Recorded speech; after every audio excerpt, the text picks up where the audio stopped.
Malgré le dynamisme et l'esprit entrepreneurial des femmes togolaises, dans plusieurs secteurs d'activité économique, elles font toujours face à pas mal de barrières pour leur plein épanouissement. Au nombre de ces obstacles ici partagés et relevés par ces syndicalistes réunis dans une causerie débat à l'occasion de la Journée internationale des droits de la femme, édition 2024, figurent les pesanteurs socioculturelles, l'accès encore difficile à la terre et au financement adéquat, le faible niveau éducationnel par rapport aux hommes et autres, la méconnaissance du droit. Pour le réseau des comités des femmes du Togo Recofet, organisateur de la dite causerie débat, il faut réfléchir aux voies et moyens en vue de lutter pour plus d'égalité entre les femmes et les hommes. Dans ce contexte, le 8 mars est pour une prise de conscience des femmes, estime la présidente du Recofet. Au début, nous on avait compris que c'était une fête, mais non, c'est une journée à laquelle on appelle la femme à la conscience, qu'elle prenne conscience de son état, parce que depuis la naissance, nous avons tous les mêmes intelligences. Donc maintenant, nous savons que nous les femmes aussi, on ne peut pas se reléguer en arrière-plan. Nous savons aujourd'hui que nous pouvons occuper les postes que les hommes occupent. Donc c'est pourquoi à chaque 8 mars, nous nous retrouvons pour passer le message, surtout à nos sœurs qui sont dans les coins et recoins de notre pays. Parce que dans la société, il y en a. Dans les services, il y en a. La force, elle n'est pas physique.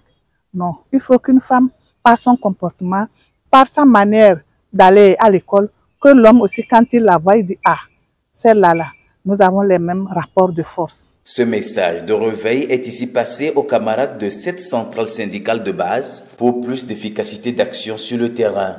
Pour la représentante de la ministre en charge de la femme à cette rencontre, le thème « L'égalité pour la femme, c'est le progrès pour toutes et tous » choisi par le monde syndicaliste pour commémorer cette journée est évocateur.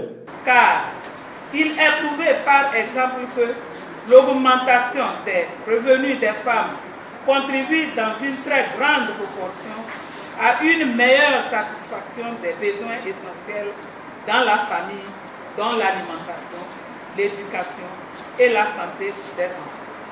L'autonomisation économique de la femme permet donc d'assurer un mieux-être des familles, bref, pour tous. Ce thème contribue à l'atteinte de l'ODD 5 et la feuille de route gouvernementale Togo 2022-2025.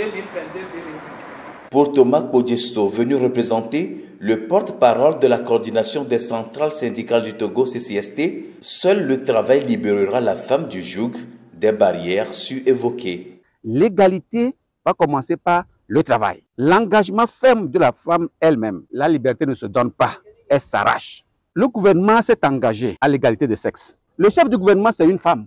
Ça veut dire que les premiers responsables du pays veulent que les femmes soient au pot de décision. Quand dans une réunion, par exemple, comme au débat là-bas, vous vous cachez, on vous dit les hommes n'ont qu'à parler, les hommes n'ont qu'à parler, ben, vous ne serez pas remarqué. Or, c'est en parlant ici que vous serez identifié pour que vous puissiez être promis, par exemple.